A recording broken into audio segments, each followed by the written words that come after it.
Hi, my name is Anders, and I'm one of the devs on the Fertile Crescent. And I thought I'd make a quick video on how to play the game and give you a few tips on how to get started. Firstly, this is the main menu. The main component of the Fertile Crescent right now is the online multiplayer. We have a one-on-one mode and also any configuration of players for up to 4 players. We also have this how to play section here. This is where you can learn a little bit more about the game and all the different bits and pieces it's made up from. There's also some settings and all of our socials. The Discord is good for finding people to play with and providing feedback to us. Let's start off by making a game. We'll be playing the Alpha mission, which currently is the single player mode. It's got a couple of difficulty settings. We're going to start with beginner. This mode is more of a demo scenario where you can familiarize yourself with the controls and practice a bit. So here's your tribe. Before we get started with the game proper, let's just talk about the controls. Like most real-time strategy games, you mainly interact with the Fertile Crescent by using a mouse. There are hotkeys as well, but we won't cover those in this tutorial. To give an order to a unit, you need to select it first, and you do that by left-clicking on it. Then you can tell it to go somewhere by right-clicking where you want it to go. Or if you want it to chop down a tree, you right-click on the tree. You can also select several villagers by clicking and dragging like this. Or if you want to select several villagers of one type, you can double-click on any of them. This guy here with a stick is our scout. So let's select him and send him to the other side of the map. We can move the camera there either by pushing the mouse to the edge of the screen or by using the arrow keys. We can also use the minimap and grab the rectangle there and move it around. Even easier, we can just right-click the destination for the scout on the minimap itself. That way we don't have to spend a lot of time moving around the map with the camera. Now let's get back to the village center. Each map in the Fertile Crescent is randomly generated, and the placement of resources will be different each time. So let's try to find somewhere close to the most important resources, like food. The most immediately available food in the Fertile Crescent are the fruit trees, so we'll build our base over here. We don't want our villagers to have to run too far to get the food, as it means that you'll be accruing the food slower. To start constructing the village, let's left-click on the pregnant lady, as she's the only unit that can establish the village center, and then in the bottom right we can select the village center here and then place it on the map with a left click. And now it'll appear on the map as a construction site. Now that we have placed our village center, let's send one of our villagers over to construct it. That's a left click to select the villager and then right click to give the order. Meanwhile, the other villagers can start gathering food or other resources like wood or clay. Wood and clay are both building blocks in the game, and you need enough of each resource to construct the various buildings. Collecting wood is pretty self-explanatory, that would be the trees, but the clay is a bit different. To collect clay, you need to construct a clay pit in the marshlands, which are the wet areas here indicated by the bluish-greenish patches. Let's let the villagers collect some more food and resources while we talk about the starvation mechanic. In the Fertile Crescent, you don't really have to worry about creating new villagers. Instead, they will auto-generate from the village center. We've made this decision as you should always have as many villagers as possible at all times if you want to be competitive. This means that you can have more farms and chop more wood and mine more metal.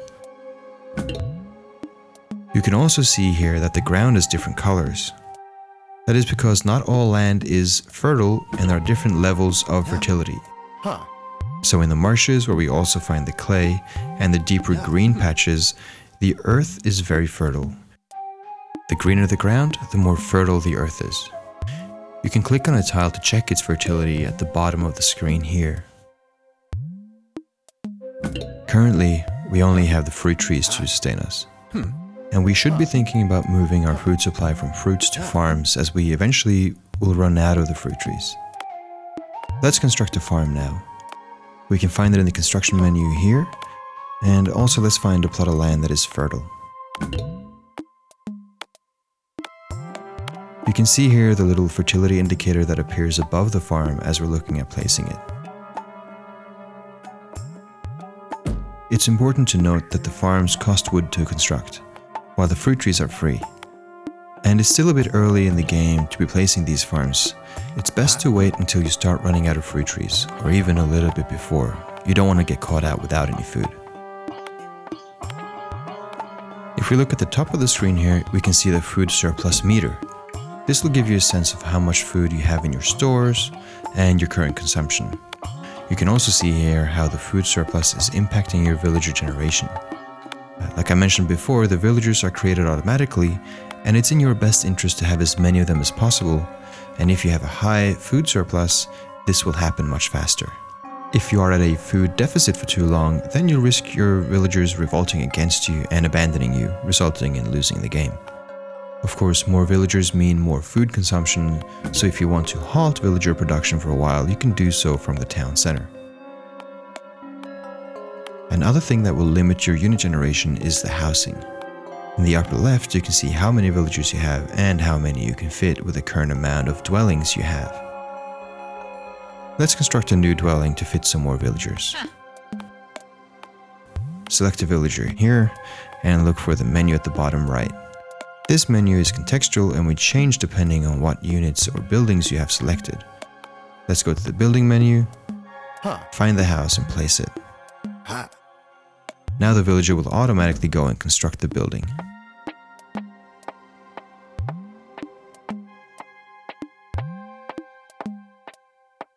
While the villager is doing that, let me bring your attention to the upper left.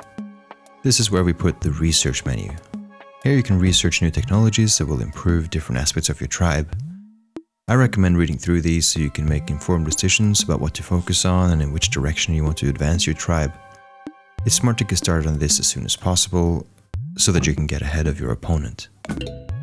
Another note about the research is that it'll also be faster depending on your food surplus, so that's something to keep in mind as well.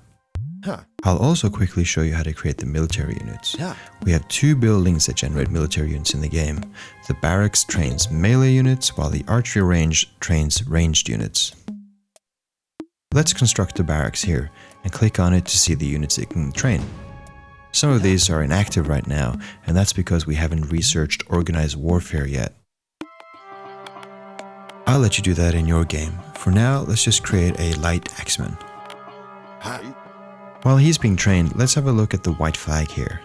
All the buildings that train or generate villagers or units will have these white flags. And you can place them by having the building selected and then picking somewhere on the map and right-clicking there. This is now the rally point for that building, and all units created in that building will automatically go there. And with this, you should have a basic understanding of the game and how it works. There's plenty more to look into. We haven't really discussed upgrading your units by researching bronze armor and weapons, or building watchtowers for defense and placing your archers in them. However, by understanding the basics of interacting with the game, I'll leave the rest up to you to play the game and find your own build orders and come up with your own strategies.